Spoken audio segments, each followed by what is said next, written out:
बिस्मिल्लाहिर्रहमानिर्रहीम। मैं professor doctor शाद मोहम्मद वज़ीर Hyderabad medical college skin department में काम करता हूँ जी। स्कीबीज़ की बीमारी एक छोटा सा कीड़ा जिसको स्कारकॉप्टेस केबीआई कहते हैं, एक छोटा सा कीड़ा है जो हमें नज़र नहीं आता है। ये हमारी जिल्द के स्किन के नीचे जमा होता है, फिर कुछ अरसे बाद अंडे और बच्चे दे के इसमें खारिश शुरू हो जाती है।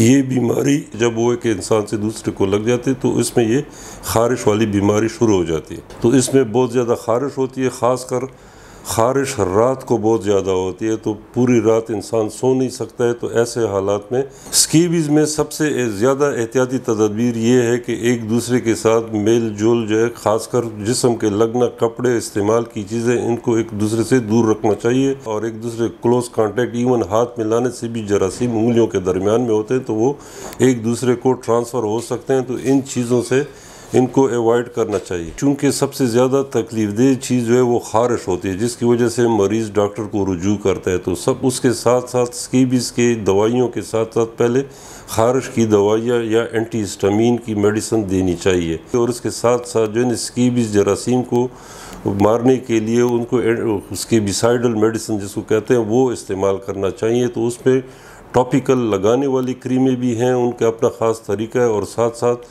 उसको ओरल मेडिसिन लेनी चाहिए, वो उसको हम देते हैं तो उसके साथ ये बीमारी ख़त्म हो जाती है। तो ऐसे हालात में घर के सब अफराद को स्कीबीज़ का इलाज करना चाहिए, वरना ये बार बार लगने वाली बीमारी है जो कई दफ़ा हमें फिर बार बार लग सकती है।